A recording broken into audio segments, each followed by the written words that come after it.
সবাইকে technique easy এডুকেশনে YouTube চ্যানেলে স্বাগত জানাচ্ছি। আজকে আমরা পদার্থবিজ্ঞানের ষষ্ঠ অধ্যায় অর্থাৎ বস্তুর উপর তাপের প্রভাব নিয়ে আলোচনা করব। আমরা এই ভিডিওতে এই অধ্যায়ের সমস্ত থিওরিটিক্যাল বিষয়গুলো নিয়ে আলোচনা করব এবং আমরা জানি বা তোমরা নিজেরাও বুঝো থিওরিটিক্যাল বিষয়গুলো কতটা গুরুত্বপূর্ণ। আমরা যদি এগুলো ভালোভাবে বুঝতে পারি তাহলে আমাদের সৃজনশীলে ক ক্ষয়ের উত্তর করা, সেই সাথে গ ঘয়ে কী ধরনের সূত্র ব্যবহার করব সেটা আমরা জানতে পারি এবং সেই সাথে বহু নির্বাচনীয় প্রশ্ন বা এমসিকিউ সমাধানের ক্ষেত্রে আমাদের জন্য খুবই হেল্পফুল হয়ে থাকে। তাই ক্লাসটা সবাই মনোযোগ দিয়ে করবে বলে আশা করতেছি। চলো তাহলে এই অধ্যায়ে যে বিষয়গুলো নিয়ে আলোচনা করা হয়ে থাকে মূলত তাপ। আমরা দেখি বস্তুর উপর তাপের প্রভাব, অর্থাৎ বিষয়টা কি, বস্তুর উপর তাপ দেওয়া হলে কি ধরনের পরিবর্তন ঘটে, সেটা কিভাবে পরিমাপ করা হয়, কোন বস্তু থেকে কোন বস্তুতে তাপের আদান প্রদান হবে, এই বিষয়গুলো নিয়েই হচ্ছে এখানে আলোচনা করা হয়ে থাকে। তাহলে আমরা যেহেতু হচ্ছে চ্যাপ্টারের নাম বস্তুর উপর তাপের প্রভাব, আমরা তাপ দিয়েই শুরু করি। প্রথমে যে জিনিসটা সেটা হচ্ছে তাপ। তাপ কাকে বলে এই জিনিসটার সাথে আমরা ছোটবেলা থেকেই খুবই পরিচিত।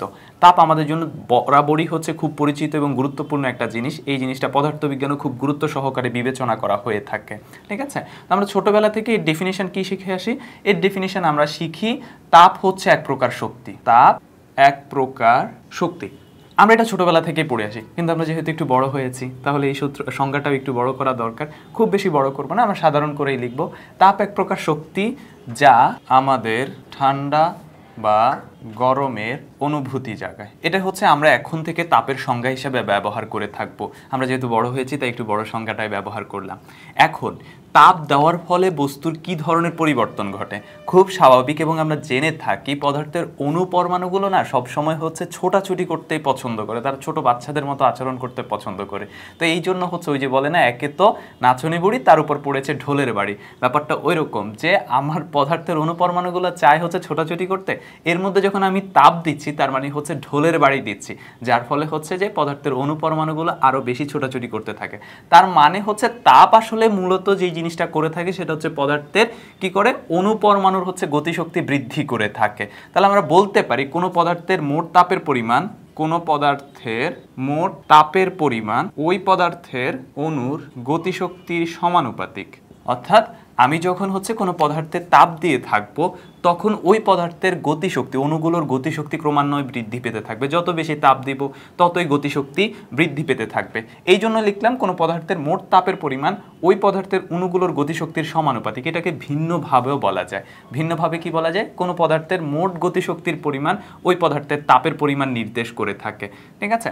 তাহলে এইটা হচ্ছে তাপ নিয়ে আলোচনা। এখন তাপের সংজ্ঞা যেহেতু শিখেছি তাহলে অবশ্যই তাপের এককটাও জানা দরকার। তাপের একক হিসাবে যে জিনিসটা ব্যবহার করা হয়, আমরা বলেছিলাম তাপ এক প্রকার শক্তি। তো শক্তির একক হিসাবে আমরা কি ব্যবহার করি? শক্তির একক হিসাবে আমরা ব্যবহার করে থাকি জুল। শক্তির একক হচ্ছে জুল, এটাই হচ্ছে তাপের একক হিসাবে ব্যবহার করব। কিন্তু আগে তাপের আরেকটা একক ব্যবহার করা হতো, সেটা হচ্ছে ক্যালোরি। এখন ব্যবহার করা হয় জুল, আগে ব্যবহার করা হতো ক্যালোরি। যেহেতু আমরা ক্যালোরি শব্দের সাথে আরো নতুনভাবে পরিচিত, আমরা যখন জীববিজ্ঞান অধ্যায় পড়ে থাকি সেখানে খাদ্যের শক্তির পরিমাণ নির্ণয়ে আমরা ক্যালোরি শব্দটা ব্যবহার করে থাকি। তাহলে এক ক্যালোরি বলতে কি বোঝায়?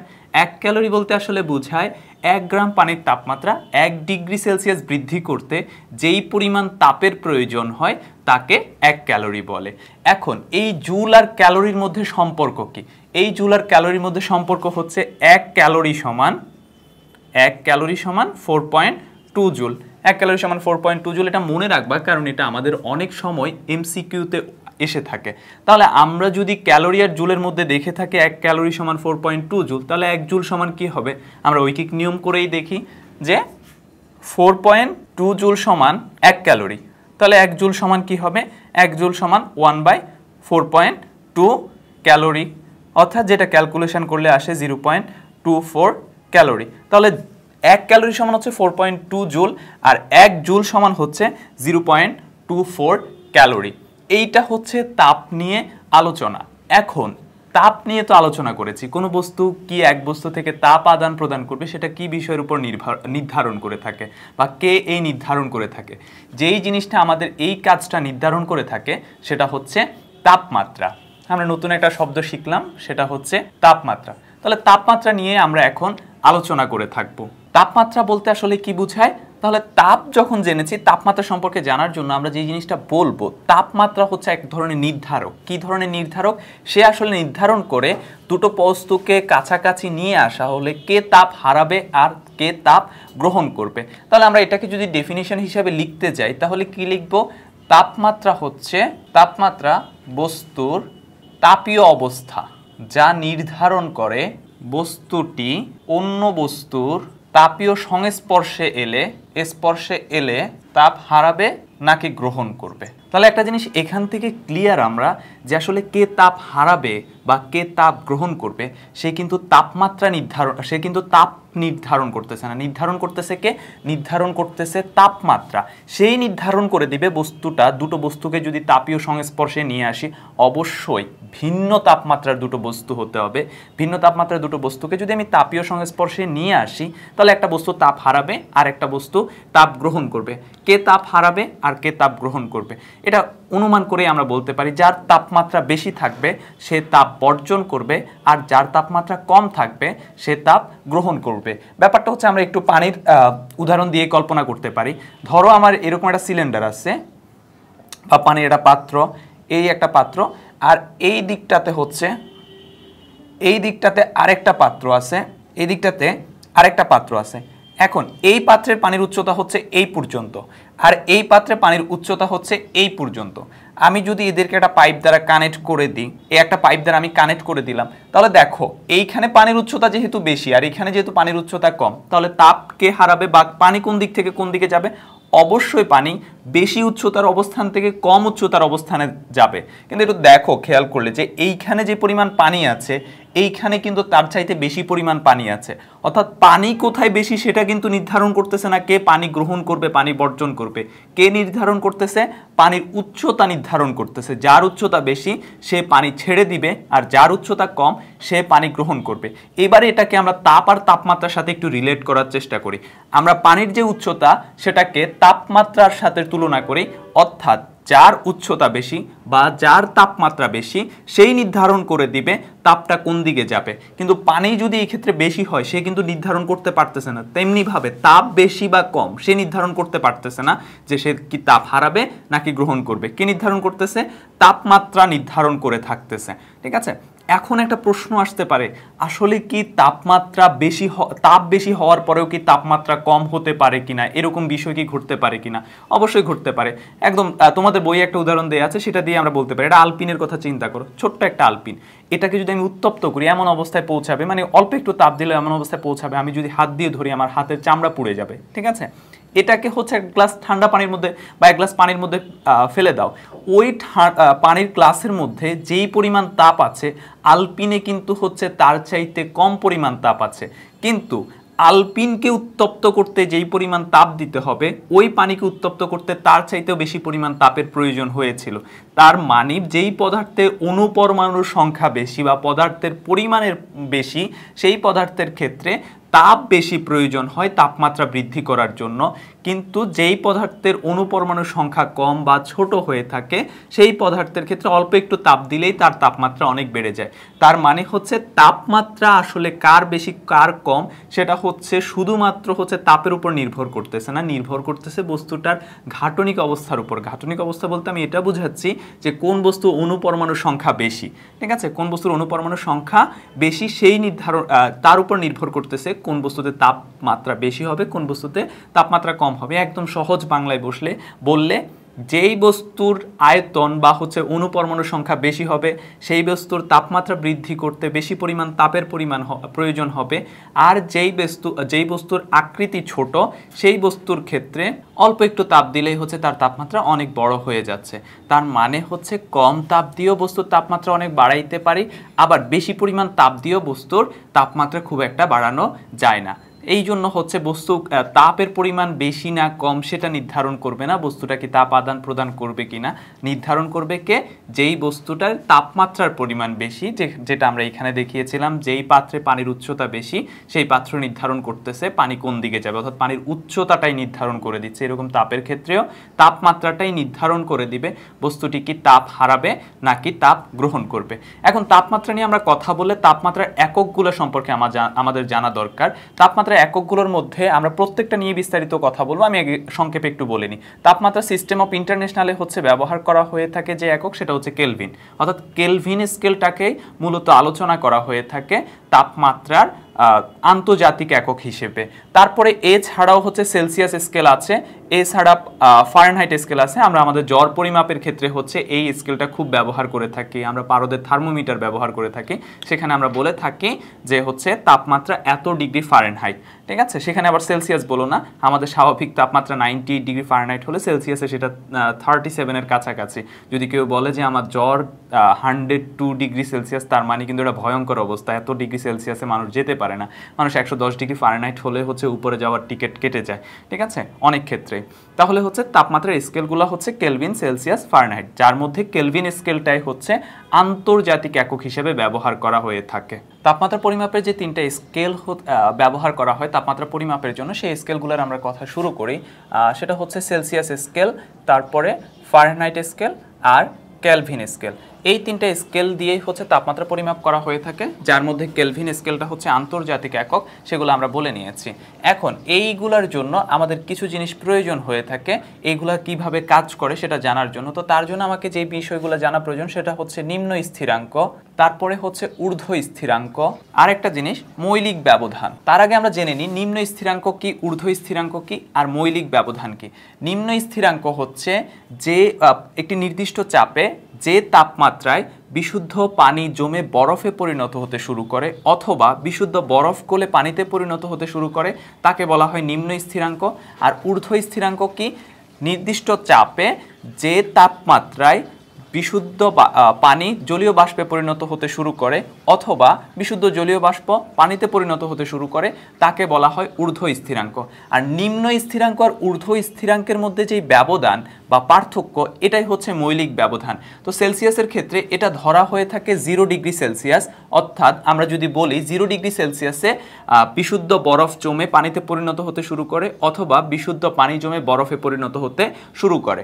ফারেনহাইটের ক্ষেত্রে এটা হচ্ছে 32 ডিগ্রি ফারেনহাইট, 32 ডিগ্রি ফারেনহাইট, অর্থাৎ 32 ডিগ্রি ফারেনহাইটে বিশুদ্ধ বরফ জমে পানিতে অথবা বিশুদ্ধ পানি বরফে পরিণত হতে শুরু করে অথবা বিশুদ্ধ বরফ গলে পানিতে পরিণত হতে শুরু করে। আর ক্যালভিন স্কেলের ক্ষেত্রে এটা হচ্ছে 273 ক্যালভিন, 273 ক্যালভিন। ঊর্ধ্ব স্থিরাঙ্ক, ঊর্ধ্ব স্থিরাঙ্ক বলেছি কি, যে নির্দিষ্ট চাপে যে তাপমাত্রায় বিশুদ্ধ পানি বাষ্পে পরিণত হতে শুরু করে অথবা বিশুদ্ধ বাষ্প জমে পানিতে পরিণত হতে শুরু করে, সেটা ঊর্ধ্ব স্থিরাঙ্ক। সেলসিয়াসের ক্ষেত্রে এটা হচ্ছে 100 ডিগ্রি সেলসিয়াস, ফারেনহাইটের ক্ষেত্রে এটা হচ্ছে 212 ডিগ্রি ফারেনহাইট, আর ক্যালভিনের ক্ষেত্রে এটা হচ্ছে 373 ক্যালভিন। এখন এই যে এদের মধ্যে যে ব্যবধান, এদের মধ্যে ব্যবধান 0 আর 100-এর মধ্যে ব্যবধান কত, মৌলিক ব্যবধান, সেটা হচ্ছে 100। 32 আর 212-এর মধ্যে পার্থক্য কত বা ব্যবধান কত, 180। আর 273 আর 373-এর মধ্যে ব্যবধান হচ্ছে 100 ডিগ্রি বা 100 ক্যালভিন। এটাই হচ্ছে মৌলিক ব্যবধান, এটা হচ্ছে নিম্ন স্থিরাঙ্ক আর এটা হচ্ছে ঊর্ধ্ব স্থিরাঙ্ক। নিম্ন স্থিরাঙ্ক, ঊর্ধ্ব স্থিরাঙ্ক আর মৌলিক ব্যবধান ব্যাপারটা যদি আমরা ক্লিয়ার হয়ে যায়, তাহলে আমরা এই তাপমাত্রার বিভিন্ন স্কেলের মধ্যে একটা সম্পর্ক তৈরি করব যেটা কিভাবে কাজ করে। তার জন্য আমরা একটা কাজ করি, 4টা থার্মোমিটার কল্পনা করি। আমি এগুলোকে থার্মোমিটার হিসেবে বলতেছি, তোমরা থার্মোমিটার হিসেবে মেনে নাও। এখানে হচ্ছে 4টা থার্মোমিটার, এর মধ্যে এটা ধরো যে কোনো একটা পারদ থার্মোমিটার, এটা পারদ থার্মোমিটার, এটা হচ্ছে সেলসিয়াসের ক্ষেত্রে, এটা হচ্ছে ফারেনহাইটের ক্ষেত্রে, আর এটা হচ্ছে ক্যালভিন স্কেলের ক্ষেত্রে। আমরা এই 4টা থার্মোমিটার নিয়েই আলোচনা করব। তো এই 4টা থার্মোমিটারের প্রত্যেকের আমরা চিন্তা করি নিম্ন স্থিরাঙ্কটা হচ্ছে এই বিন্দুটায়, এটা হচ্ছে নিম্ন স্থিরাঙ্ক আর এটা হচ্ছে ঊর্ধ্ব স্থিরাঙ্ক। এখন আমি যদি এটাকে এ নাম দিই আর এটাকে হচ্ছে বি নাম দিয়ে থাকে, ঠিক আছে। এখন আমি এই থার্মোমিটারে যখন, অর্থাৎ এই পারদ থার্মোমিটার, এই পারদ থার্মোমিটারে তাপমাত্রা পরিমাপ করতে শুরু করি, কোনো একটা অবস্থায় এই থার্মোমিটারে আমি তাপ পেলাম এই অবস্থানে, যেটা সেলসিয়াসের ক্ষেত্রে এই বরাবর, ফারেনহাইটের ক্ষেত্রে এতটুকু আর ক্যালভিনের ক্ষেত্রে এতটুকু। আমি নাম দিলাম এটাকে এম, সেলসিয়াসের ক্ষেত্রে এটাকে হচ্ছে সি, ফারেনহাইটের ক্ষেত্রে এটা হচ্ছে এফ, ক্যালভিন স্কেলের ক্ষেত্রে এটা হচ্ছে কে।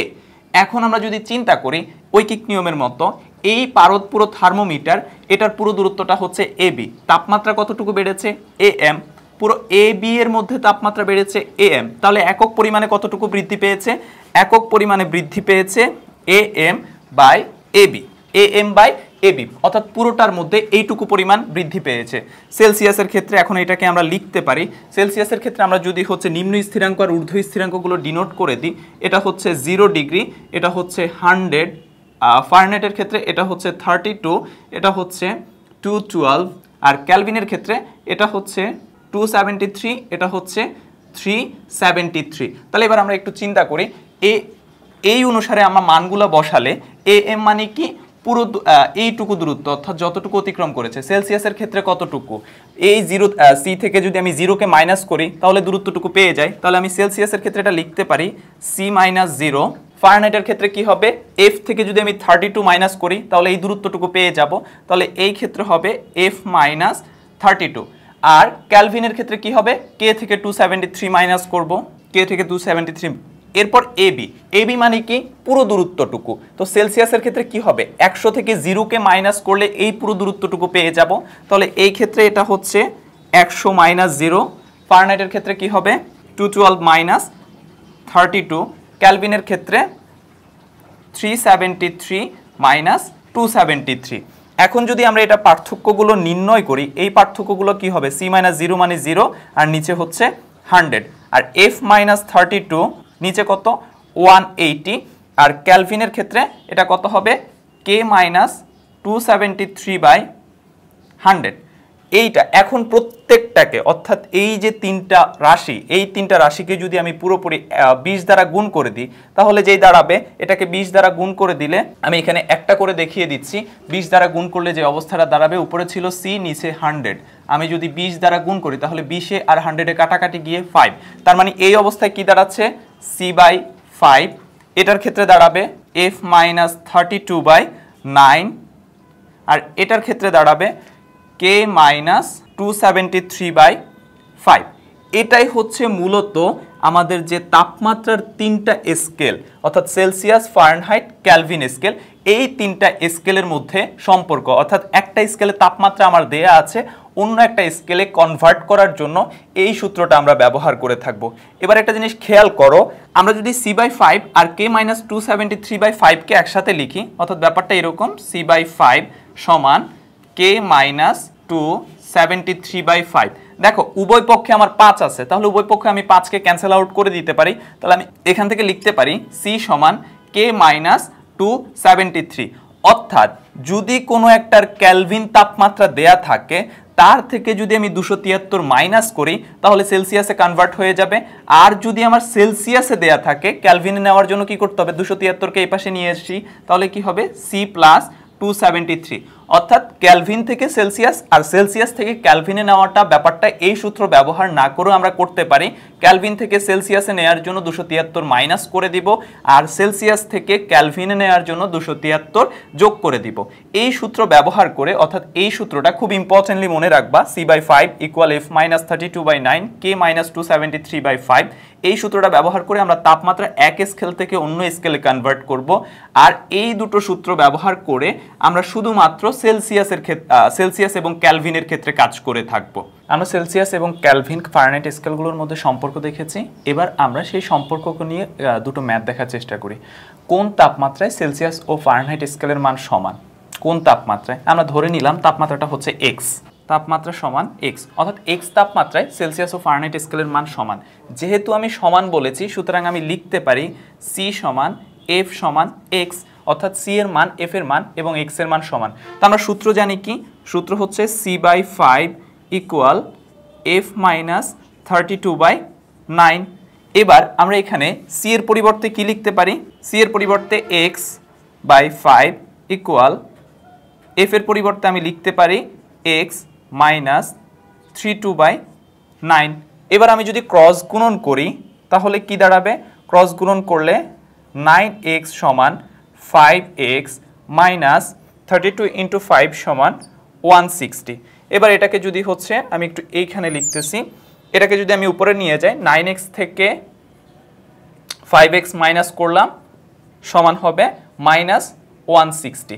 এবার এখানে কত হবে, 4x সমান -160 ডিগ্রি, বা x সমান -160/4, অর্থাৎ -40 ডিগ্রি।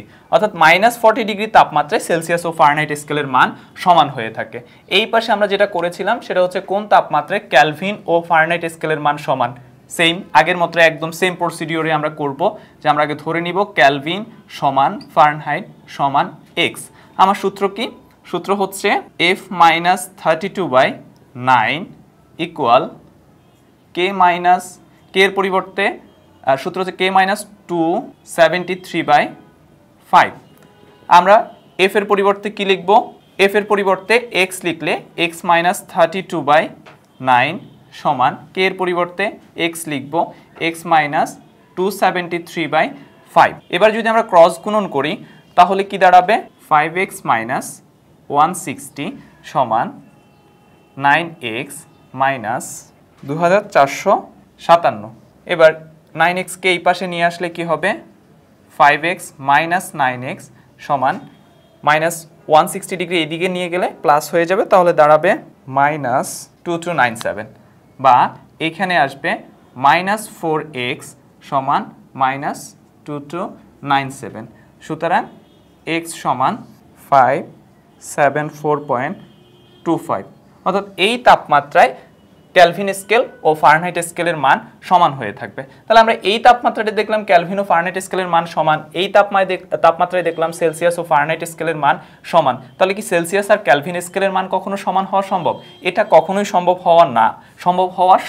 না। কেন? কারণ আমরা দেখেছিলাম C সমান কি ছিল? K - 273 আর K সমান ছিল C + 273। অর্থাৎ একটা সংখ্যার সাথে আমি যখন 270 যোগ করতেছি অথবা বিয়োগ করতেছি তখন সেলসিয়াস বা কেলভিন স্কেলগুলো কনভার্ট হচ্ছে। সুতরাং তাদের কখনোই সমান হওয়ার প্রশ্নই আসে না।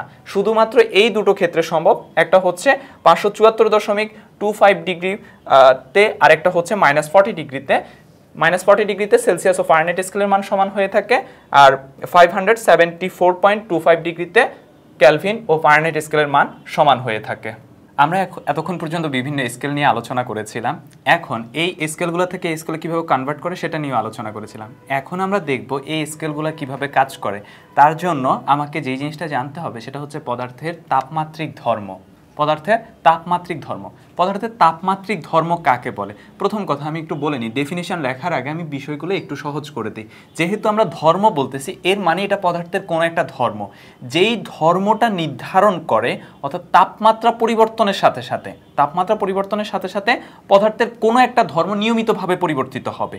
আর এই পরিবর্তন দেখে আমরা সহজ ও সূক্ষ্মভাবে নিরূপণ করতে পারবো যে বস্তুটার তাপমাত্রার কত পরিবর্তন হয়েছে, সেটাই হচ্ছে তাপমাত্রিক ধর্ম। তাহলে আমরা যদি ডেফিনিশনটা লিখি তাহলে ডেফিনিশনটা কি দাঁড়াবে? কোনো পদার্থের তাপমাত্রা পরিবর্তনের সাথে সাথে পদার্থের যেই ধর্ম নিয়মিতভাবে পরিবর্তিত হয় এবং এই পরিবর্তন দেখে সহজ ও সূক্ষ্মভাবে তাপমাত্রা নিরূপণ করা যায় তাকে পদার্থের তাপমাত্রিক ধর্ম বলে। তাহলে আমরা তাপমাত্রিক ধর্মের ডেফিনিশনটা দেখেছি। এখন তাপমাত্রিক পদার্থ অর্থাৎ যেই পদার্থের আমরা পরিবর্তন দেখে তাপমাত্রা পরিবর্তন করব তাকে বলা হয়ে থাকে তাপমাত্রিক পদার্থ। আর যে ধর্মের পরিবর্তন দেখে আমরা তাপমাত্রা পরিবর্তন নির্ণয় করব সেটাকে বলা হয় তাপমাত্রিক ধর্ম। তাপমাত্রিক ধর্ম হচ্ছে চাপ, আয়তন এবং রোধ, এই তিনটার পরিবর্তন। তাহলে আমরা যদি ডেফিনিশনটাকে এটা দিয়ে এবার ডিনোট করার চেষ্টা করি, অর্থাৎ কোনো একটা পদার্থের, যেমন গ্যাসীয় পদার্থের ক্ষেত্রে আমরা যখন তার তাপমাত্রার পরিবর্তন করব তখন কি হবে? তার চাপের পরিবর্তন হবে এবং চাপের কতটুকু পরিবর্তন হয়েছে সেই পরিবর্তন দেখে আমরা নির্ণয় করতে পারবো তাপের পরিবর্তন কতটুকু হয়েছে। তাহলে আমরা চাপকে বলতে পারি তাপমাত্রিক ধর্ম। একই কথা আয়তনের ক্ষেত্রে। এবং আমরা যারা সাধারণ মানুষ আছি এই আয়তনের ধর্মটাকে এটাকেই সবচেয়ে ব্যবহার করে থাকি বেশি। আমরা পারদ থার্মোমিটার ব্যবহার করি না? পারদ থার্মোমিটারের নিচের দিকে টিউবের মধ্যে দেখা যায় অনেক কিছু পরিমাণ পারদ থাকে। যখন এটাকে আমার জ্বর মাপার জন্য মুখের মধ্যে নেওয়া হয় অথবা বগলতলে দেয়া হয় তখন এর কি হয়? তাপমাত্রা পরিবর্তন হয়। তাপমাত্রা পরিবর্তনের সাথে সাথে কি হয়? আয়তনের পরিবর্তন হয়, অর্থাৎ পারদের আয়তনের পরিবর্তন হতে থাকে। এখন আয়তনের পরিবর্তন কতটুকু হয়েছে তা দেখে আমরা নির্ধারণ করি হ্যাঁ আমার জ্বর কতটুকু হয়েছে। একই কথা রোধের ক্ষেত্রে, ধাতুর ক্ষেত্রে যদি আমি তাপমাত্রার পরিবর্তন করে থাকি তখন রোধের পরিবর্তন হয়ে থাকে, অর্থাৎ রোধের পরিবর্তন দেখে আমরা নির্ণয় করতে পারি যে পদার্থের তাপমাত্রার কতটুকু পরিবর্তন হয়েছে। সুতরাং আমরা চাপ কখন ব্যবহার করব? যখন গ্যাসীয় থার্মোমিটার ব্যবহার করা হয়ে থাকে। আয়তন কখন? যেমন পারদ থার্মোমিটার যখন আমরা ব্যবহার করে থাকি। রোধ যখন ধাতুর তৈরি থার্মোমিটার। এই থার্মোমিটার হচ্ছে অনেক, প্রায় 3000 ডিগ্রি সেলসিয়াস পর্যন্ত আমরা তাপমাত্রা পরিমাপের ক্ষেত্রে এই ধাতু থার্মোমিটার ব্যবহার করতে পারি। আমরা যদি পারদের থার্মোমিটার দিয়ে 3000 ডিগ্রি সেলসিয়াস পরিমাপ করতে যাই তাহলে ধাতু থার্মোমিটার উড়ে চলে যাবে। এই জন্য সেখানে উচ্চ তাপমাত্রা পরিমাপের জন্য রোধের থার্মোমিটার ব্যবহার করা হয়ে থাকে। এই তিনটা জিনিস খুব ভালো করে মনে রাখবা, কারণ অনেক সময় এমসিকিউতে এই তিনটা এসে থাকে যে নিচের কোনটি পদার্থের তাপমাত্রিক ধর্ম, আর সেই সাথে ডেফিনেশনটা মনে রাখার চেষ্টা করবে। এবং আমার মনে হয় ডেফিনেশনটা এখন সহজ হয়ে যাওয়ার কথা। আমি আরেকবার বলে দিচ্ছি, সেটা হচ্ছে তাপমাত্রিক ধর্ম এটা ওয়ান কাইন্ড অফ ধর্ম। কার ধর্ম? পদার্থের। যে পদার্থের আমরা ধর্ম নিয়ে কথা বলবো তাকে বলবো তাপমাত্রিক পদার্থ। এবার তাপমাত্রা যখন আমি পরিবর্তন করব, তাপমাত্রিক পদার্থের কোনো একটা ধর্মের পরিবর্তন হবে। যেই পরিবর্তনটা দেখে, অর্থাৎ কতটুকু পরিবর্তন হয়েছে, চাপ কতটুকু কমলো বা বাড়লো, আয়তন কতটুকু কমলো বা বাড়লো, রোদের কি পরিবর্তন হলো, এইটা দেখে আমরা তাপমাত্রা পরিমাপ করতে পারি, তাপমাত্রা নির্ণয় করতে পারি। ওই ধর্মটাকে বলা হবে তাপমাত্রিক ধর্ম। তাপমাত্রিক ধর্ম তিনটা: আয়তন, চাপ, রোধ। আমরা এতক্ষণ পর্যন্ত হচ্ছে তাপ জিনিসটা কি, তাপমাত্রা জিনিসটা কি, কে গ্রহণ বর্জন করবে সেই বিষয়গুলো নিয়ে আলোচনা করেছি এবং সেটা কিভাবে পরিমাপ করব সেটা নিয়েও আলোচনা করেছি। এবার আমরা আলোচনা করব কোনো একটা বস্তুতে যদি আমি তাপ দিয়ে থাকি তাহলে বস্তুটার মধ্যে কি ধরনের পরিবর্তন হয় অথবা কিভাবে সেটা প্রসারিত হয়। প্রথম কথা, একটা সহজ জিনিস মনে রাখবো আমরা সবসময়, তাপ প্রয়োগে যে কোনো বস্তুর প্রসারণ হবে, হোক আগে পরে, কিন্তু হচ্ছে যে কোনো বস্তুর প্রসারণ হবেই, বাধ্যতামূলক। এখন এই প্রসারণটা কিভাবে কাজ করে আমরা তিনটা পরমাণু দিয়ে একটু চিন্তা করি। আমি পরমাণুগুলোকে একটু বড় বড় করে লিখতেছি আমাদের বুঝার সুবিধার্থে। এই তিনটা অণু, পরমাণু বাদ দিয়ে অণু দিয়ে কথা বলি। এই অণুটার মধ্যে এদের প্রত্যেকের মধ্যে কি একটা আকর্ষণ আছে, যেটাকে আমরা বলে থাকি আন্তঃআণবিক আকর্ষণ বল। কিন্তু এই অণুগুলোর স্বাভাবিক ধর্ম হচ্ছে তারা ছোটাছুটি করতে চায়, অর্থাৎ তারা যেইখানে আছে সেখানে পড়ে না থেকে হচ্ছে দূরে এদিক ওদিক ছোটাছুটি করতে চেষ্টা করে। এখন আমি যখন এখানে তাপ দিতে শুরু করব, অর্থাৎ এই পদার্থের এই অণুগুলো যখন তাপ পেতে শুরু করবে, তখন কি করবে, এই অণুটা ধরো তার অবস্থান থেকে কিছুটা দূরে সরে এসে এইখানে চলে আসলো, সে কিছুটা দূরে সরে এইখানে চলে আসলো। কিন্তু এই পদার্থের অভ্যন্তরে অণুগুলোর মধ্যে আরও একটা ধর্ম আছে, সেটা হচ্ছে পদার্থের অণুগুলো দূরে সরলে তাকে যতটা না আকর্ষণ করে, কাছে আসলে তার চাইতে বেশি পরিমাণ বিকর্ষণ করতে শুরু করে। কাছে আসলে বিকর্ষণ বেশি করে আর দূরে গেলে আকর্ষণ কম করে। যার ফলে এই দুটো পদার্থের, যদি আমি এই দুটো নিয়ে চিন্তা করি, ধরো এই অণুটা আর এই অণুটার মধ্যে যখন আমি তাপ দিলাম, সে কি করলো, তার অবস্থান থেকে কিছুটা দূরে সরে এইখানে চলে এসেছে। এখন এই অণুটা স্বাভাবিকতই একে আবার আকর্ষণ করতে শুরু করবে। আকর্ষণ করার করার পর দেখা যাবে এই অণুটা তার আগের অবস্থান থেকে হচ্ছে এইখানে সরে এসেছে, অর্থাৎ যখন সে তাপ পেয়েছে তখন কিছুটা দূরে সরে গিয়ে এইখানে এসেছে।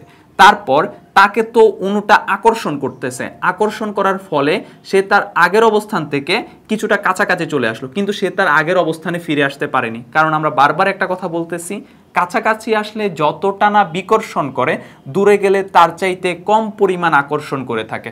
যার ফলে এবার দেখো সাম্য অবস্থার কি হলো, পদার্থের অণুটা, এই অণুটার দূরত্ব ছিল এতটুকু, যখন আমার তাপ দিয়েছি তখন সেই দূরত্বটা বৃদ্ধি পেয়ে কতটুকু, একটু বেড়ে গেছে না।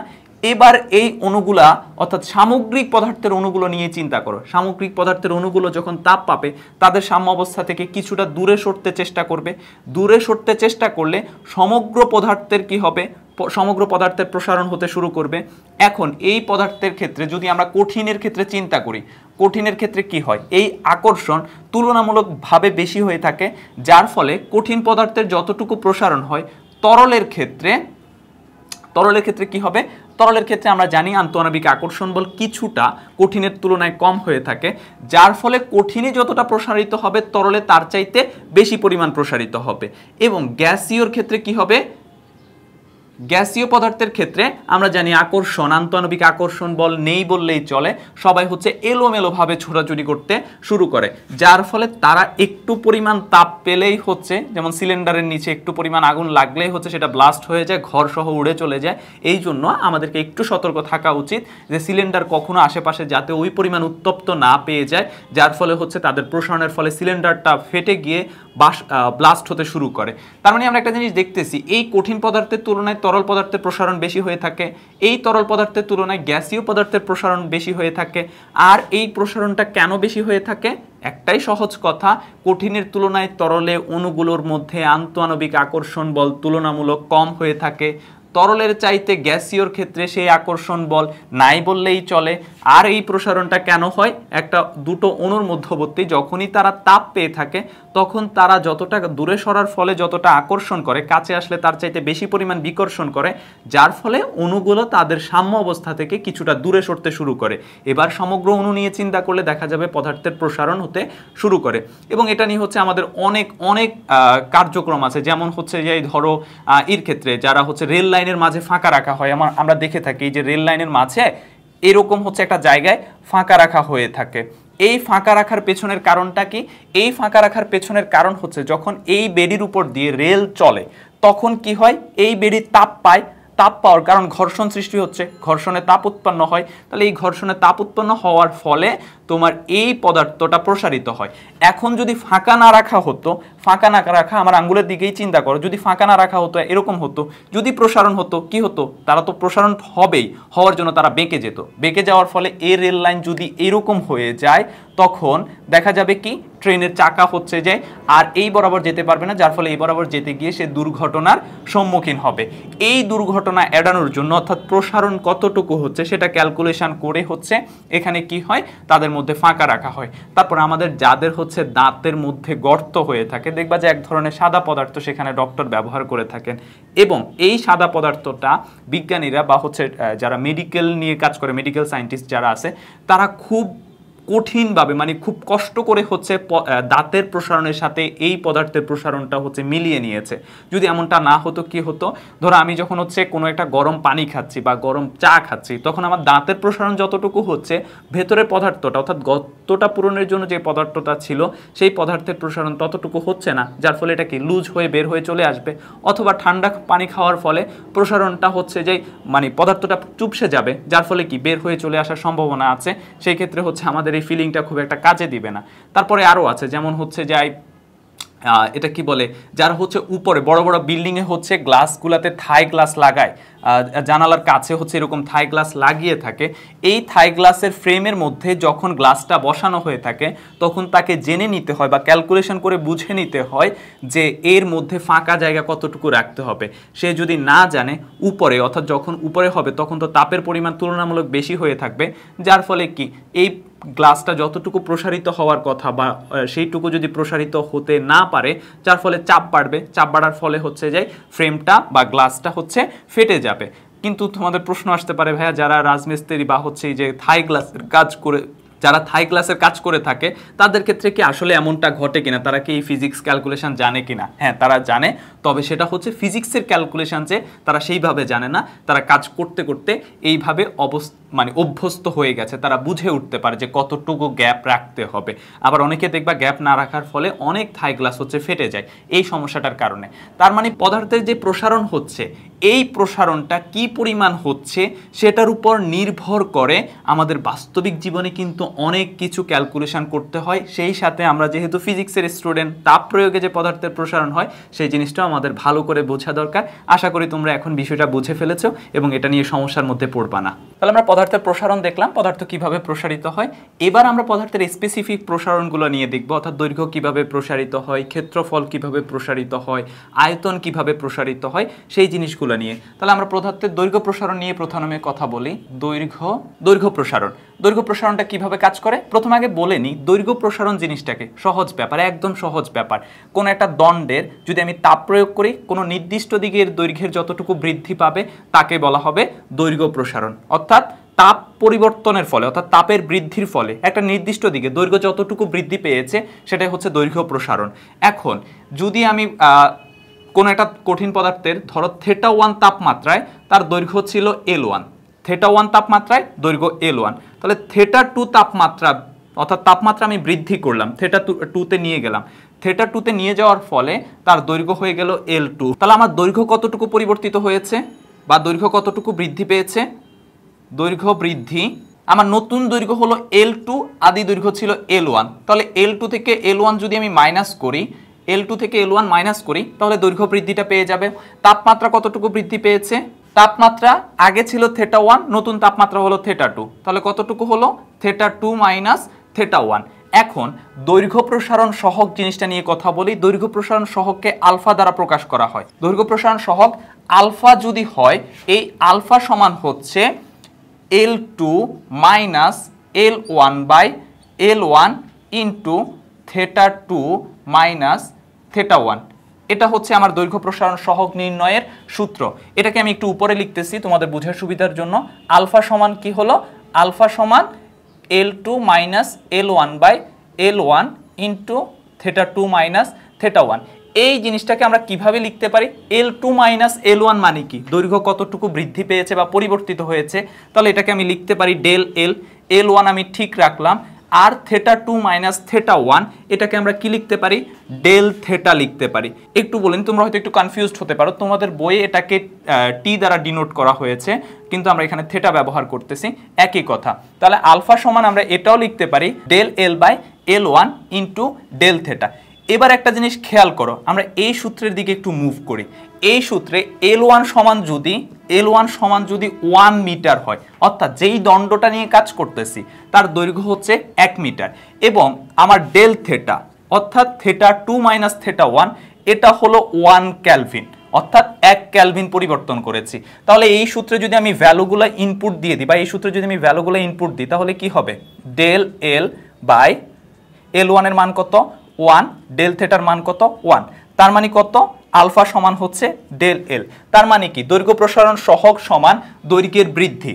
তাহলে আমরা এটাকে অর্থাৎ দৈর্ঘ্য প্রসারণ সহগের সংজ্ঞাটাকে এইভাবে লিখতে পারি: 1 মিটার দৈর্ঘ্যের কোনো কঠিন পদার্থের তাপমাত্রা 1 কেলভিন বৃদ্ধি করলে এর দৈর্ঘ্য যতটুকু বৃদ্ধি পায় তাকে ওই উপাদানের দৈর্ঘ্য প্রসারণ সহগ বলে। তাহলে আমরা দৈর্ঘ্য প্রসারণ সহগের ডেফিনেশনটা লিখলাম। 1 মিটার দৈর্ঘ্যের কোনো দণ্ডের তাপমাত্রা 1 কেলভিন বৃদ্ধি করলে এর দৈর্ঘ্য যতটুকু বৃদ্ধি পায় তাকে ওই দণ্ডের উপাদানের দৈর্ঘ্য প্রসারণ সহগ বলে। এবার যদি আমরা সূত্রটার দিকে একটু খেয়াল করি, সূত্রটার দিকে খেয়াল করলে কি দাঁড়াবে? আমার এইখানে এল এর মান, এল এর একক কি? এল মানে দৈর্ঘ্য, তাহলে একক হচ্ছে মিটার, আর L1 এর একক হচ্ছে মিটার, আর ডেল থেটা এটা হচ্ছে তাপমাত্রা, তাপমাত্রার এসআই একক আমরা বলেছিলাম ক্যালভিন। তাহলে এই এম আর এই এম কাটাকাটি চলে যাবে, তাহলে আলফা সমান কি দাঁড়াবে? ক্যালভিন ইনভার্স 1, অর্থাৎ দৈর্ঘ্য প্রসারণ সহগের একক হচ্ছে পার ক্যালভিন। আমরা যদি তাপমাত্রায় সেলসিয়াসে রাখি তাহলে হবে পার সেলসিয়াস, যদি আমরা ফারেনহাইটে রাখি তাহলে হবে পার ডিগ্রি ফারেনহাইট। ঠিক আছে, এটা হচ্ছে আমার দৈর্ঘ্য প্রসারণ সহগের একক। এখন আমি যদি তোমাদেরকে দৈর্ঘ্য প্রসারণের সংজ্ঞাটা বুঝে থাকো, তাহলে আমি তোমাকে যদি বলি তামার দৈর্ঘ্য প্রসারণ সহগ 16.7 ইন্টু 10 ইনভার্স 6 পার ক্যালভিন বলতে কি বুঝো? অর্থাৎ তামার দৈর্ঘ্য প্রসারণ সহগ 16.7 ইন্টু 10 ইনভার্স 6 পার ক্যালভিন বলতে কি বুঝো? এটাকে আমরা এর সাথেই চিন্তা করি যে 1 মিটার দৈর্ঘ্যের কোনো তামার দণ্ডের তাপমাত্রা 1 ক্যালভিন বৃদ্ধি করলে এর দৈর্ঘ্য 16.7 ইন্টু 10 ইনভার্স 6 পার মিটার বৃদ্ধি পায়। পার ক্যালভিন কিন্তু বৃদ্ধি পায় না, দৈর্ঘ্যের একক হচ্ছে মিটার। তাহলে আমরা আরেকবার বলে দিচ্ছি, 1 মিটার দৈর্ঘ্যের কোনো তামার দণ্ডের তাপমাত্রা 1 ক্যালভিন বৃদ্ধি করলে এর দৈর্ঘ্য 16.7 ইন্টু 10 ইনভার্স 6 মিটার বৃদ্ধি পেয়ে থাকে। এটাই হচ্ছে তামার দৈর্ঘ্য প্রসারণ সহগ 16.7 ইন্টু 10 ইনভার্স 6 পার ক্যালভিন। আচ্ছা, আমরা যদি দৈর্ঘ্য প্রসারণ সহগ বুঝে থাকি তাহলে ক্ষেত্র প্রসারণ সহগও আমরা সহজেই বুঝে নিব। তাহলে এখন আমরা আলোচনা করব ক্ষেত্র প্রসারণ আর ক্ষেত্র প্রসারণ সহগ। ক্ষেত্র প্রসারণ আর ক্ষেত্র প্রসারণ সহগ। তো ক্ষেত্র প্রসারণকে আমরা দৈর্ঘ্য প্রসারণ বলেছিলাম, কোনো নির্দিষ্ট দিকে তাপমাত্রা পরিবর্তনে কোনো নির্দিষ্ট দিকে দৈর্ঘ্যের যে প্রসারণ হয়। তাহলে ক্ষেত্র প্রসারণ কি হবে? তাপমাত্রা বৃদ্ধিতে ক্ষেত্রের যে প্রসারণ হয় তাকে ক্ষেত্র প্রসারণ বলে। এখন ধরো কোনো একটা বস্তুর তাপমাত্রা ছিল θ1, তখন তার ক্ষেত্রফল ছিল A1। আমি তাপমাত্রা বৃদ্ধি করে θ2 করার সাথে সাথে তার ক্ষেত্রফল বৃদ্ধি পেয়ে হয়ে গেল A2। এখন তাপমাত্রা কতটুকু পরিবর্তিত হয়েছে, তাপমাত্রা বৃদ্ধি, সেটা হলো θ2 মাইনাস θ1। আর দৈর্ঘ্য ক্ষেত্রফল কতটুকু বৃদ্ধি পেল, ক্ষেত্র বৃদ্ধি, সেটা হচ্ছে A2 মাইনাস A1। একই কথা, ক্ষেত্র প্রসারণ সহগকে হচ্ছে বিটা দ্বারা ডিনোট করা হয়ে থাকে। তাহলে আমরা লিখতে পারি বিটা সমান A2 minus A1 by A1 into θ2 minus θ1। এখন A2 মাইনাস A1 মানে কি, ক্ষেত্রের পরিবর্তন বা ক্ষেত্রফলের পরিবর্তন, এটাকে আমরা লিখতে পারি ডেল A। আর A1 একইভাবে θ2 মাইনাস θ1 মানে কি, তাপমাত্রা পরিবর্তন, তাহলে এটাকে লিখতে পারি ডেল থেটা, এটাকে লিখতে পারি ডেল থেটা। এখন এখান থেকে একক কি হবে, এককের কথা চিন্তা করলে আগের মতোই যে আমার ক্ষেত্রফলের একক হচ্ছে বর্গমিটার, আর নিচেও হচ্ছে বর্গমিটার, তার সাথে হচ্ছে গুণ হবে পার ক্যালভিন বা সেলসিয়াস বা ফারেনহাইট যেটাই লিখি, তাহলে বর্গমিটার বর্গমিটার ক্যান্সেল আউট হয়ে যাবে, একক কি দাঁড়াবে পার ক্যালভিন। তার মানে আমি দৈর্ঘ্য প্রসারণ সহগেও একক পেয়েছিলাম পার ক্যালভিন, ক্ষেত্র প্রসারণ সহগেও পেয়েছি পার ক্যালভিন। এখন আগের মতো আবার যদি বলি যে আমার ক্ষেত্রফল অর্থাৎ আদি ক্ষেত্রফল যদি হয় 1 বর্গমিটার এবং তাপমাত্রা অর্থাৎ আদি ক্ষেত্রফল বলতে হচ্ছে আমি A1 কে বুঝাচ্ছি, A1 যদি হয় 1 বর্গমিটার আর তাপমাত্রা পরিবর্তন যদি করে থাকি 1 ক্যালভিন, তাহলে কি দাঁড়াচ্ছে, এই সূত্র থেকে আমরা যদি লিখি তাহলে লিখতে পারি বিটা সমান ডেল A।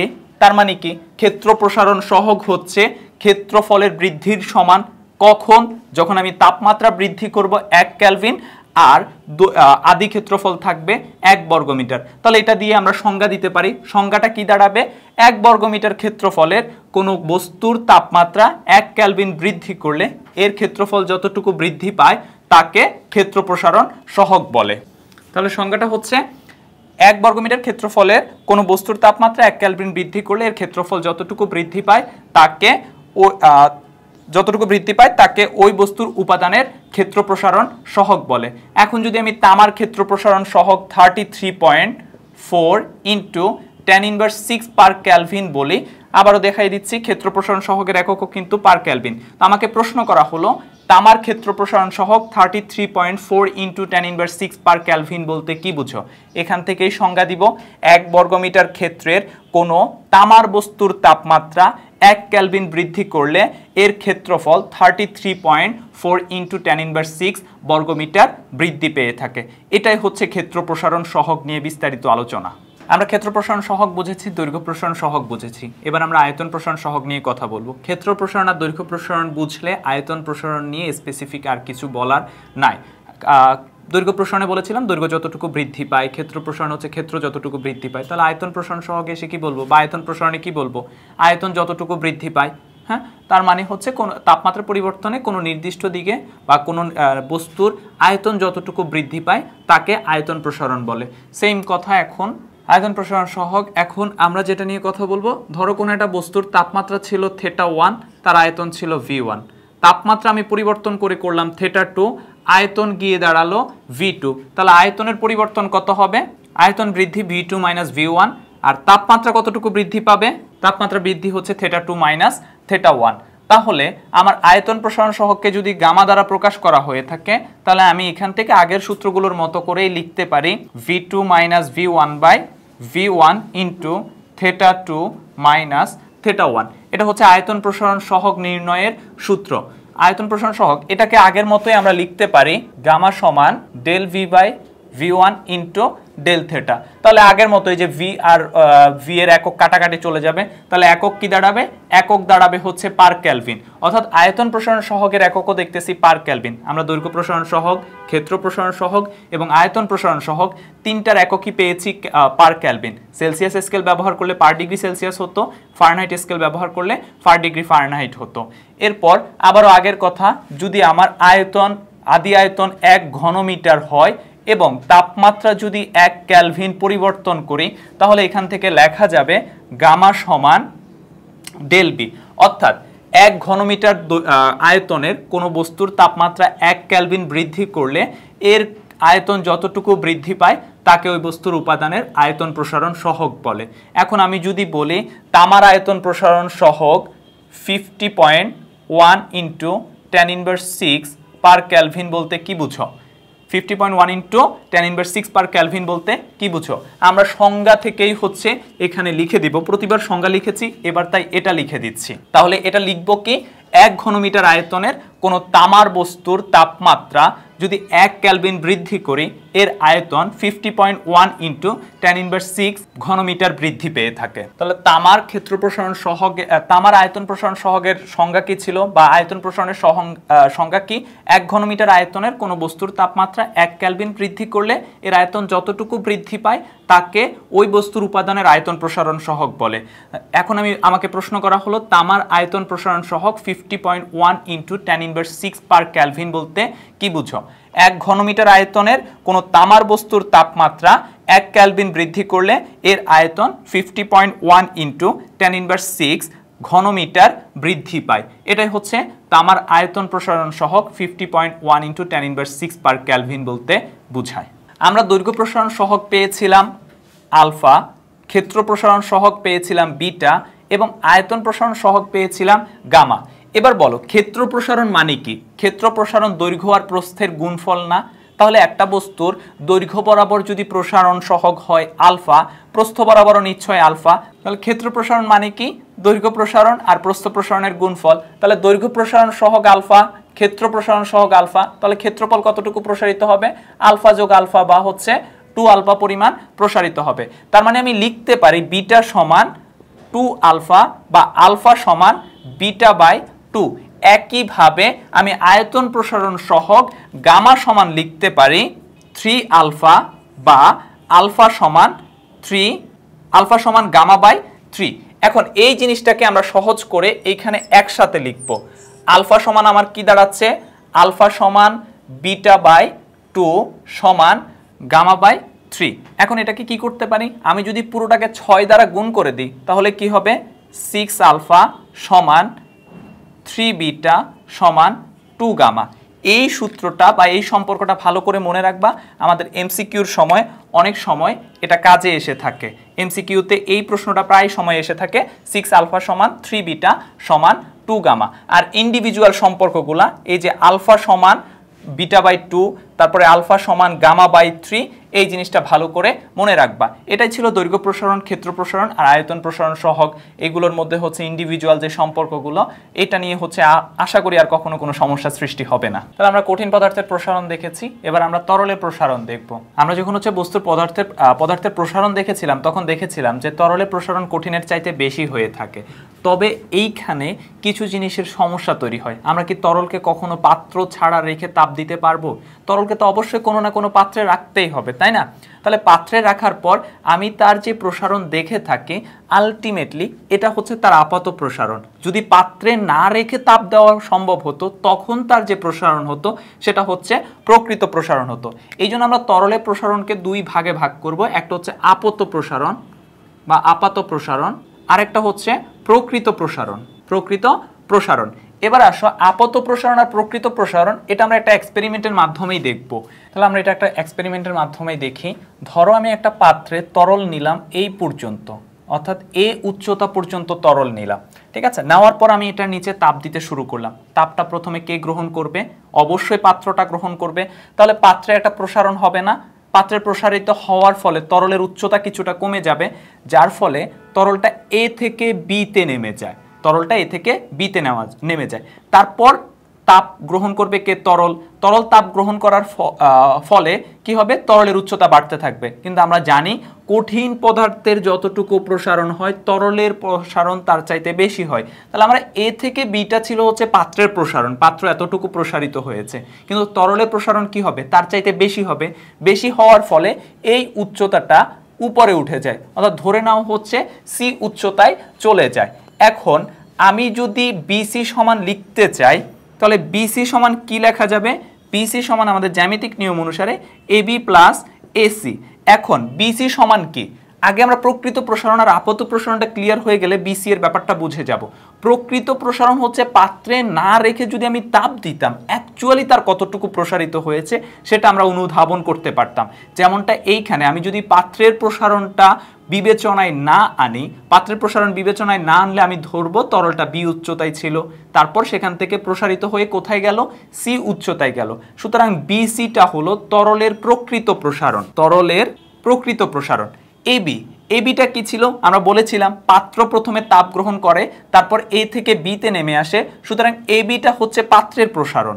আর এসিটা কি, সহজ করে যদি বলে থাকি, ধরো আমরা পাত্রটাকে হচ্ছে আগুনের উপর এতে রেখে মানে এ উচ্চতায় পানি রেখে চলে গেলাম, আমি কিছুক্ষণ পর এসে দেখলাম কি হলো, পানিটা এ থেকে সিতে আসছে। আমার দেখে তো এরকমই মনে হবে, কারণ আমি এতে রেখে গেছিলাম, সে কি মাঝখানে বিতে নেমেছিল কি নামে নাই সেটা তো আমি দেখবো না। তাহলে তার প্রসারণ আমি দেখবো কি এ থেকে সিতে গেছে, তাহলে এসি কি, আমি আপাত দৃষ্টিতে দেখে আমার মনে হচ্ছে এসি প্রসারিত হয়েছে, সুতরাং আমার এসি হচ্ছে আপাত প্রসারণ। তার মানে আমি লিখতে পারি তরলের প্রকৃত প্রসারণ সমান পাত্রের প্রসারণ যোগ আপাত প্রসারণ। তো এটাকে লেখা যায় তরলের প্রকৃত প্রসারণ হচ্ছে ভি আর সমান পাত্রের প্রসারণকে যদি আমি লিখি বিজি অর্থাৎ গ্লাস, মানে আমি এটাকে তো বাল্ব বুঝিয়েছিলাম, গ্লাস প্লাস তার সাথে যুক্ত হবে কি আপাত প্রসারণ, সেটা হচ্ছে ভিএ। তাহলে আমরা সূত্রটা যদি মনে রাখি অনেক সময় আমাদের ম্যাথ করার সময় কাজে লাগবে, যে প্রকৃত প্রসারণ সমান পাত্রের প্রসারণ যোগ আপাত প্রসারণ।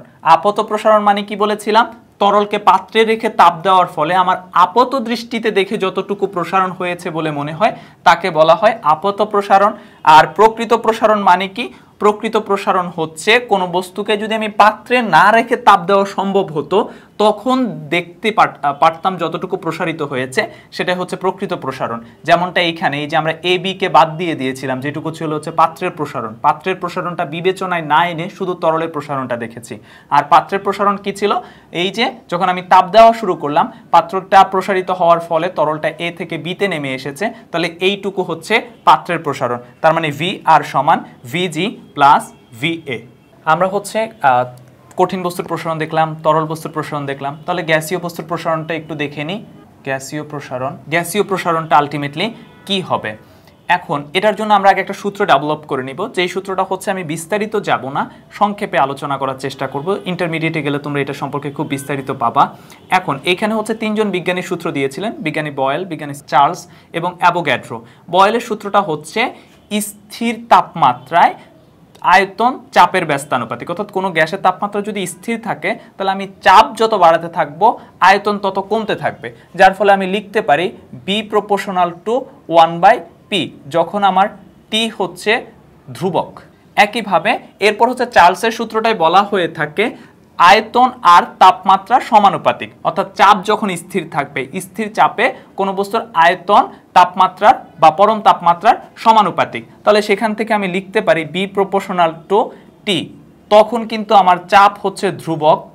আর অ্যাভোগাড্রো সূত্র থেকে লিখতে পারি বি প্রপোর্শনাল টু এন, যেখানে এন হচ্ছে অণুর সংখ্যা বা পরমাণু সংখ্যা, এই যে অ্যাভোগাড্রোর নাম্বার, অর্থাৎ কোনো বস্তুতে অণু পরমাণুর সংখ্যা যত বৃদ্ধি করতে থাকবা তখন হচ্ছে এর আয়তনের পরিমাণ বৃদ্ধি পেতে থাকবে।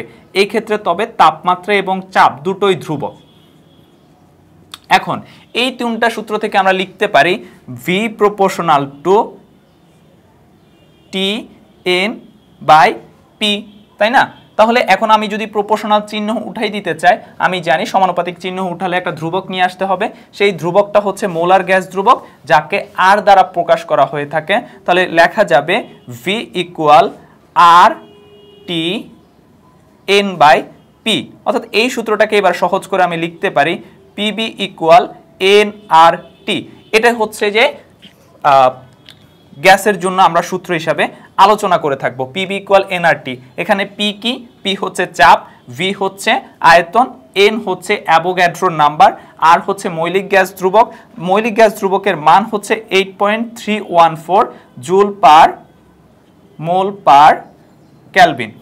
এটা হচ্ছে মৌলিক গ্যাস ধ্রুবক, অর্থাৎ আর এর মান 8.314 জুল পার মোল পার ক্যালভিন, এবং টি হচ্ছে এক্ষেত্রে তাপমাত্রা।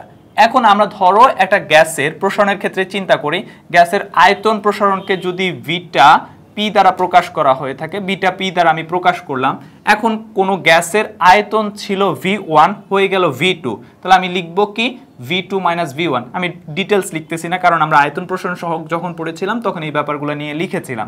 তাহলে V2 মাইনাস V1, তাহলে ডিভাইডেড কি হবে V1 ইন্টু তাপমাত্রা ছিল θ1 হয়ে গেল θ2, তো সেই ক্ষেত্রে আমরা θ ব্যবহার করেছিলাম, এখানে T ব্যবহার করি, তাহলে T2 মাইনাস T1।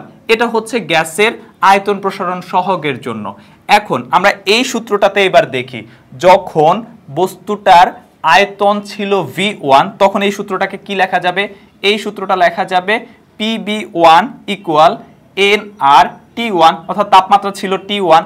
এবার যখন আমি তাপমাত্রা বাড়িয়ে T2 করে ফেলেছিলাম তখন আয়তন কত হয়ে গেছিল? আয়তন B2 হয়ে গেছিল। তাহলে এটাকে লেখা যায় PB2 সমান nRT2। এবার আমি যদি এটাকে 2 নম্বর সমীকরণ বলি এবং এটাকে যদি 1 নম্বর সমীকরণ বলি, তাহলে 2 নং থেকে যদি 1 নং মাইনাস করি তখন এটা কি দাঁড়াবে? P into V2 minus V1 equal nR into T2 minus T1। এবার হচ্ছে আমরা এই সমীকরণে বাঁ পক্ষকে যদি PV1 দ্বারা ভাগ করি, PV1 দ্বারা ভাগ করলে এটা কি দাঁড়াবে? এটা হচ্ছে P into V2 minus V1 by PV1। আর এই পক্ষকে আমি nRT1 দ্বারা ভাগ করলে কি দাঁড়াবে? T2 minus T1 by nRT1। আর উপরে আমার গুণ ছিল nR, ঠিক আছে? তো এখান থেকে nR ক্যান্সেল আউট, আর এখান থেকে এখানে P ক্যান্সেল আউট, তাহলে এটা লেখা যায় V2 minus V1 by V1 equal T2 minus T1 by T1। এইটাকে এবার একটু সহজ করে লিখলে আমি লিখতে পারি না যে V2 minus V1 by V1 into T2 minus T1 সমান 1 বাই T1, 1 বাই T1। এইটা আমরা কি পেয়েছিলাম? আয়তন প্রসারণ সহগ, সেটা বিটা পি। তার মানে আমি লিখতে পারি বিটা পি সমান 1 বাই T1। অর্থাৎ গ্যাসের আয়তন প্রসারণ সহগ কিন্তু কোনো কনস্ট্যান্ট নাম্বার না, এটা কিন্তু হচ্ছে তাপের বিপরীত রাশি। অর্থাৎ কোনো একটা বস্তু কম তাপমাত্রায় যতটুকু প্রসারিত হবে, বেশি তাপমাত্রায় তার থেকে কম পরিমাণ প্রসারিত হতে শুরু করবে। ব্যাপারটা যদি আমরা আরেকটু সহজ করে বলি, ধরো কোনো একটা বস্তুর তাপমাত্রা ছিল হচ্ছে 10 ডিগ্রি সেলসিয়াস, তখন যদি তার তাপমাত্রা 1 ডিগ্রি সেলসিয়াস বাড়ায়, তার আয়তন যতটুকু প্রসারিত হবে, এটা যদি 7 ডিগ্রি সেলসিয়াসে থাকা অবস্থায় 1 ডিগ্রি বাড়াতাম, তার থেকে বেশি পরিমাণ প্রসারিত হতো। এই জন্যই বলা যে গ্যাসীয় ক্ষেত্রে বা গ্যাসীয় পদার্থের ক্ষেত্রে আয়তন প্রসারণ সহগ তাপমাত্রার বিপরীত রাশি, অর্থাৎ কম তাপমাত্রায় বেশি তাপমাত্রার চাইতে বেশি পরিমাণে প্রসারিত হয়ে থাকে। আমরা এখন তাপ ধারণ ক্ষমতা আর আপেক্ষিক তাপ নিয়ে কথা বলবো। তো প্রথমে তাপ ধারণ ক্ষমতা নিয়ে বলি। তাপ ধারণ ক্ষমতা কি? কোনো বস্তুর তাপমাত্রা 1 একক বাড়াতে যেই পরিমাণ তাপের প্রয়োজন হয় তাকে ওই বস্তুর তাপ ধারণ ক্ষমতা বলে। এখন ধরো কোনো একটা বস্তুর তাপমাত্রা যদি আমি ডেল থেটা পরিমাণ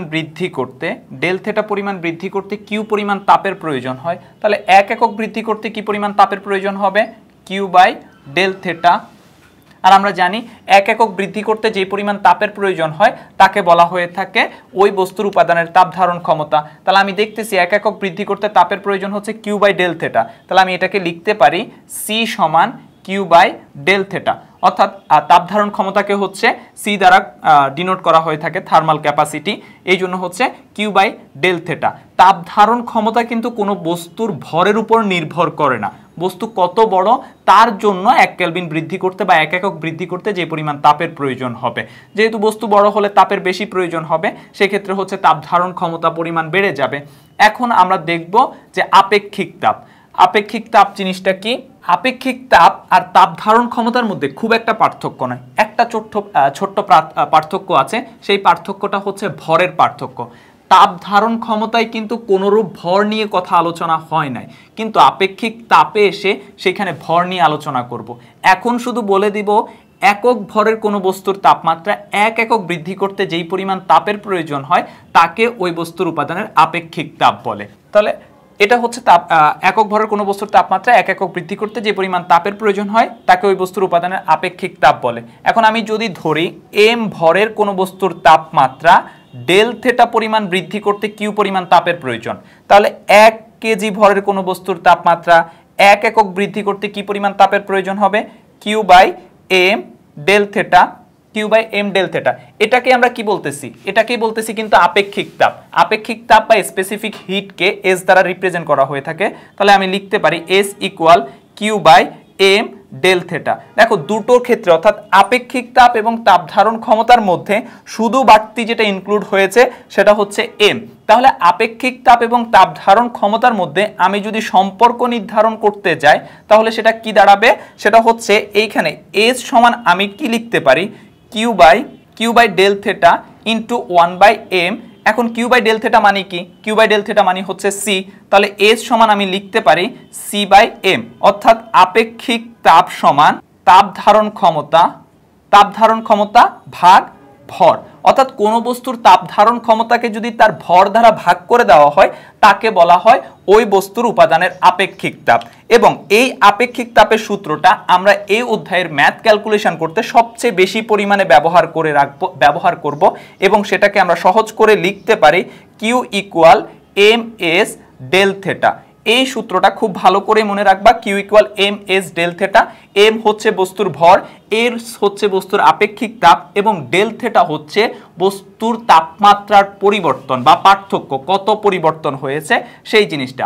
তাহলে আমরা এই সূত্রটা যদি মনে রাখো Q = ms ডেল থেটা, তাহলে এই অধ্যায়ের ম্যাথগুলো করতে অনেক সুবিধা হয়ে যাবে। এবং একটা জিনিস আমি ডেল থেটা নিয়ে বারবার স্পেসিফিক ভাবে বলে দিচ্ছি, ডেল থেটা কখনোই আমরা মাইনাসে ক্যালকুলেশন করব না। সবসময় আমাদের ক্যালকুলেশনের সুবিধার্থে আমরা ডেল থেটাকে সবসময় প্লাসে চিন্তা করব, অর্থাৎ সবসময় বড়টা থেকে ছোটটাকে মাইনাস করব। তাহলে এই ক্ষেত্রে ডেল থেটাটা প্লাস আসবে। তাহলে আমাদের ম্যাথ ক্যালকুলেশন হচ্ছে খুব বেশি ঝামেলার মধ্যে পড়তে হবে না। আর এটা কেন বলতেছি? কারণ ডেল থেটা মানে হচ্ছে তাপমাত্রার পার্থক্য, অর্থাৎ পার্থক্য কতটুকু হয়েছে, সেটা প্লাসে না মাইনাসে সেটা ফ্যাক্ট না, ফ্যাক্ট হচ্ছে পার্থক্য কতটুকু হয়েছে বা পরিবর্তন কতটুকু হয়েছে, সেটাই আমরা এখানে ব্যবহার করব। এখন আমরা তাপ পরিমাপের মূলনীতি বা ক্যালোরিমিতি নিয়ে আলোচনা করব। তাপ পরিমাপের মূলনীতি বা ক্যালোরিমিতির মূলনীতি জিনিসটা কি? একদম সহজ বিষয়। আমরা যখন হচ্ছে অধ্যায়টা তখন প্রথম শুরু করেছিলাম তখন দেখেছিলাম ভিন্ন তাপমাত্রার দুটো বস্তুকে যদি আমরা তাপীয় সংস্পর্শে আনি তাহলে একটা বস্তু তাপ হারাচ্ছে আর অন্য একটা বস্তু তাপ বর্জন করতেছে। এই এখন কে তাপ বর্জন করবে আর কে তাপ গ্রহণ করবে সেটা আমরা দেখেছিলাম। যার তাপমাত্রা বেশি থাকবে সে তাপ বর্জন করবে আর যার তাপমাত্রা কম থাকবে সে তাপ গ্রহণ করবে। এখন এইখানে হচ্ছে কে বর্জন কতটুকু করবে সেটা হচ্ছে যেটা দ্বারা পরিমাপ করা হয় সেটা হচ্ছে ক্যালোরিমিতির মূলনীতি।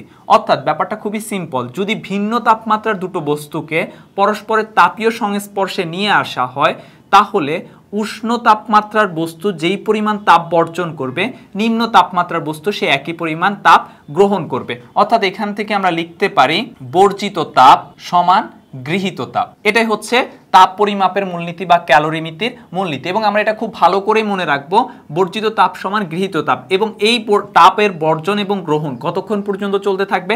যতক্ষণ না দুজনের তাপমাত্রার পরিমাণ সমান হচ্ছে। এবং আমরা এটা খুব ভালো করে মনে রাখবো, আমাদের ম্যাথ করার সময় এই জিনিসটা খুব ক্যালকুলেশনে খুব কাজে আসবে যে বর্জিত তাপ সমান গৃহীত তাপ। এটা হচ্ছে ক্যালোরিমিতির মূলনীতি। আমরা যদি ক্যালোরিমিতির মূলনীতি বুঝে থাকি তাহলে আমরা নতুন আরেকটা জিনিস নিয়ে আলোচনা করি, সেটা হচ্ছে পদার্থের অবস্থা পরিবর্তনে তাপের প্রভাব। পদার্থের তাপের প্রভাব ব্যাপারটা কি? ধরো যদি কোনো একটা বস্তুর -5 ডিগ্রি সেলসিয়াস তাপমাত্রার বরফ আছে, -5 ডিগ্রি সেলসিয়াস তাপমাত্রার বরফ, তুমি এটাকে তাপ দিতে শুরু করলে এটা তাপ বাড়তে বাড়তে 0 ডিগ্রি সেলসিয়াস তাপমাত্রার বরফে এসে পরিণত হবে। তারপর তুমি এর তাপ যতই দিতে থাকো বা যতই বাড়াতে থাকো এর তাপমাত্রা কিন্তু আর বৃদ্ধি পেতে থাকবে না। এটা যতক্ষণ না গলে 0 ডিগ্রি সেলসিয়াস তাপমাত্রার পানিতে পরিণত হচ্ছে, 0 ডিগ্রি সেলসিয়াস তাপমাত্রার পানিতে পরিণত হচ্ছে, ততক্ষণ পর্যন্ত এর তাপমাত্রা আর বৃদ্ধি পাবে না। যখনই সে 0 ডিগ্রি সেলসিয়াস তাপমাত্রার পানিতে পরিণত হবে তখনই তার তাপমাত্রা আবার বৃদ্ধি পেতে থাকবে। তাহলে প্রত্যেকটা পদার্থের ক্ষেত্রে এমনটা ঘটে, তুমি যখন তাপ দিতে শুরু করবা তখন পদার্থের কি হয়? তাপমাত্রা বাড়তে থাকে। একটা পর্যায়ে গিয়ে সেই তাপমাত্রাটা ফিক্সড হয়ে যায়, তখন এটা কি হয়? গলতে শুরু করে। এরপর সেই গলনের পর তুমি যদি যতই তাপ দাও এটা যতক্ষণ না সম্পূর্ণ গলতেছে ততক্ষণ পর্যন্ত এর তাপমাত্রা আর বৃদ্ধি পাবে না। এটা যখন সম্পূর্ণ গলে যাবে তারপর তাপ দিলে তাপমাত্রা বৃদ্ধি পাবে। আবার যখন এটা বাষ্পীয় অবস্থায় চলে যাবে, অর্থাৎ 0 ডিগ্রি সেলসিয়াস তাপমাত্রার পানি থেকে 100 ডিগ্রি সেলসিয়াস তাপমাত্রার পানিতে চলে যাবে, তখন এরপর তাপ দিলে এর তাপ কিন্তু আর তাপমাত্রা কিন্তু বৃদ্ধি পাবে না। এটা কি হবে, যেই তাপ দিব সেটা হচ্ছে বাষ্পে কনভার্ট করার সময় হচ্ছে কাজ করে থাকবে। তার মানে 100 ডিগ্রি সেলসিয়াস তাপমাত্রার বাষ্পে পরিণত হওয়ার পর এটাকে তাপ দিলে আর কখনোই তাপমাত্রা বৃদ্ধি পাবে না, যতক্ষণ না সমস্ত পানি বাষ্পে পরিণত হচ্ছে। বাষ্পে পরিণত হওয়ার পর যদি আমি তাপ দিই তখন সেটা হচ্ছে আবার ওই যে চতুর্থ অবস্থা প্লাজমা অবস্থায় পরিণত হবে, যেটা নিয়ে আমরা আগের অধ্যায়ে আলোচনা করেছি। তাহলে পদার্থের অবস্থা পরিবর্তনে কিভাবে কাজ করতেছে সেটা নিয়ে কথা বললাম। এখন একটা জিনিস খেয়াল করো, সেটা হচ্ছে এই যে 0 ডিগ্রি সেলসিয়াস তাপমাত্রার বরফ থেকে 0 ডিগ্রি সেলসিয়াস তাপমাত্রার পানিতে যখন আমরা তাপ দিচ্ছিলাম তখন কিন্তু কি হচ্ছে, যে পদার্থটার তাপমাত্রা কিন্তু বৃদ্ধি পাচ্ছে না। তাহলে এই তাপমাত্রাটা কই যাচ্ছে, এই তাপটা যাচ্ছে হচ্ছে পদার্থের অভ্যন্তরে অণুপরমাণুর মধ্যে যে বন্ধন শক্তি আছে সেটা ভাঙার কাজে ব্যবহার হয়ে থাকে। এবং 0 ডিগ্রি সেলসিয়াস তাপমাত্রার বরফকে 0 ডিগ্রি সেলসিয়াস তাপমাত্রার পানিতে কনভার্ট করতে যেই তাপটা প্রয়োজন হয় তাকে হচ্ছে গলনের আপেক্ষিক সুপ্ত তাপ বলে। একই কথা এখানে 100 ডিগ্রি সেলসিয়াস তাপমাত্রার পানি থেকে 100 ডিগ্রি সেলসিয়াস তাপমাত্রার বাষ্পে পরিণত করতে যেই পরিমাণ তাপের প্রয়োজন হয় তাকে বলা হয় বাষ্পায়নের সুপ্ত তাপ। তাহলে গলনের সুপ্ত তাপ কি, যখন 0 ডিগ্রি সেলসিয়াস তাপমাত্রায় কোনো একটা পদার্থ থাকে সেটা হচ্ছে 0 ডিগ্রি সেলসিয়াস তাপমাত্রা তরলে পরিণত করতে যেই তাপের প্রয়োজন হয় সেটা হচ্ছে গলনের সুপ্ত তাপ। আর যদি হচ্ছে বাষ্পীয় অবস্থায় পরিণত হওয়ার পর কোনো একটা বস্তুর তাপ দেওয়ার পরে সম্পূর্ণ বাষ্পে পরিণত করতে যেই পরিমাণ তাপের প্রয়োজন হবে সেটা হচ্ছে বাষ্পায়নের সুপ্ত তাপ। এটার একটা ব্যবহার আমরা খুব লক্ষ্য করে থাকি এবং অনেক সময় পরীক্ষায় এসেও থাকে, যে আমরা যখন হচ্ছে প্রচণ্ড ঘামাই যাই তারপর যদি আমরা ফ্যানের নিচে দাঁড়াই তখন দেখবা যে একটু ঠান্ডা লাগতেছে, আরাম লাগতেছে। কেন এমনটা হয়? এমনটা হওয়ার পেছনে কিন্তু হচ্ছে এই বাষ্পায়নের সুপ্ত তাপটাই কাজ করে। কি করে? সেটা হচ্ছে আমার এই যে ঘামগুলা এগুলো যে বাষ্পে উড়ে যাচ্ছে, বাষ্পে উড়ে যাওয়ার জন্য তো তার তাপ প্রয়োজন। সে তাপটা কোথা থেকে শোষণ করতেছে? আমার শরীরের ভেতর থেকে তাপটা শোষণ করতেছে। তো সে যখন বাষ্পে পরিণত হতে গিয়ে আমার শরীরের ভেতর থেকে তাপটাকে শোষণ করতেছে তখন কিন্তু আমার শরীরে আরাম বা হচ্ছে ঠান্ডা লাগতে শুরু করেছে বা তাপমাত্রা কমতে শুরু করেছে। তখন আমরা গরমের দিনে ঘামাই গেলে হচ্ছে ফ্যানের নিচে দাঁড়ালে আমাদের আরাম অনুভূত হতে থাকে। এছাড়াও হচ্ছে যে এই যে মাটির কলসে হচ্ছে পানি অনেক লম্বা সময় ঠান্ডা থাকে কেন? খুব সহজ ব্যাপার, যে মাটির কলসে অনেকগুলো ছিদ্র থাকে, এই ছিদ্র দিয়ে হচ্ছে পানি বাষ্পে পরিণত হতে শুরু করে। এখন বাষ্পে পরিণত হওয়ার জন্য যে তাপটা প্রয়োজন সেটা কোথা থেকে গ্রহণ করে? সেটা পানি থেকে গ্রহণ করে, যার ফলে মাটির কলসে পানি অনেক সময় পর্যন্ত হচ্ছে ঠান্ডা থেকে থাকে। তাহলে এটাই ছিল বাষ্পায়নের আপেক্ষিক সুপ্ত তাপ এবং এটা হচ্ছে গলনের আপেক্ষিক সুপ্ত তাপ। এখন গলন, বাষ্পায়ন আর বাষ্পীভবন জিনিসটা কি? গলন জিনিসটা হচ্ছে যেই তাপমাত্রায় কোনো পদার্থ বা কোনো পদার্থ কঠিন থেকে তরলে পরিণত হওয়ার প্রক্রিয়াটাই হচ্ছে গলন। কোনো পদার্থ কঠিন থেকে তরলে পরিণত হওয়ার প্রক্রিয়াটাই হচ্ছে গলন। আর গলনাঙ্ক জিনিসটা কি? গলনাঙ্ক হচ্ছে কোনো পদার্থ যেই তাপমাত্রায় কঠিন থেকে তরলে পরিণত হতে শুরু করে অর্থাৎ গলতে শুরু করে তাকে বলা হয় হচ্ছে গলনাঙ্ক। এরপরে যে জিনিসটা জানা দরকার সেটা হচ্ছে বাষ্পীভবন। বাষ্পীভবন জিনিসটা নিয়ে আমরা একটু বলি। বাষ্পীভবন হচ্ছে দুই প্রকার, একটা হচ্ছে বাষ্পায়ন আর একটা হচ্ছে স্ফুটন। বাষ্পায়ন আর হচ্ছে স্ফুটন। বাষ্পায়ন জিনিসটা কি? বাষ্পায়ন হচ্ছে কোনো পদার্থের যদি তরলের শুধুমাত্র তলের উপরিতল থেকে বাষ্পে পরিণত হতে শুরু করে সেটাই হচ্ছে বাষ্পায়ন। যেমনটা হচ্ছে নদীর পানি বাষ্পে পরিণত হতে শুরু করে, সে তার উপরিতল থেকে পানিকে বাষ্পে পরিণত করে, এটাই হচ্ছে বাষ্পায়ন। আর স্ফুটন জিনিসটা কি? স্ফুটন জিনিসটা হচ্ছে যদি সমগ্র তল থেকে অর্থাৎ একটা পাত্রের সমগ্র অবস্থা থেকে বাষ্পে পরিণত হতে শুরু করে তখন তাকে স্ফুটন বলে। উদাহরণ কি বলতে পারি? যেমন আমরা চুলায় পানি গরম করতে দিলে দেখা যায় নিচ থেকে হচ্ছে পানি বুদবুদ হয়ে উপরের দিকে উঠতেছে, উপর থেকে ধোঁয়া উঠতেছে, মানে সমগ্র পাত্র থেকে পানি বাষ্পে পরিণত হচ্ছে। তাহলে সমগ্র পাত্র থেকে যদি পানি বাষ্পে পরিণত হয় তখন তাকে বলা হয় স্ফুটন। আর যদি শুধুমাত্র তরলের উপরিতল থেকে বাষ্পায়ন হতে শুরু করে তখন তাকে বাষ্পীভবন হতে শুরু করে তখন তাকে বলা হয় হচ্ছে বাষ্পায়ন। এরপরে হচ্ছে ঘনীভবন। ঘনীভবন জিনিসটা কি? ঘনীভবন হচ্ছে যে এই যে বাষ্পীয় অবস্থায় থাকে, বাষ্পীয় অবস্থা থেকে হচ্ছে আমি যদি তাপমাত্রা হ্রাস ঘটিয়ে যদি তরল অবস্থায় পরিণত করি সেটাই হচ্ছে ঘনীভবন। সংজ্ঞা হিসেবে বললে উষ্ণতার হ্রাস ঘটিয়ে বাষ্পীয় অবস্থা থেকে তরল অবস্থায় রূপান্তর করার প্রক্রিয়াটাকে হচ্ছে ঘনীভবন বলা হয়ে থাকে। এরপরে যে জিনিসটা আমরা জানবো সেটা হচ্ছে চাপের উপর অর্থাৎ বস্তুর গলনাঙ্ক এবং স্ফুটনাঙ্কের উপর চাপের প্রভাবটা কিভাবে কাজ করে।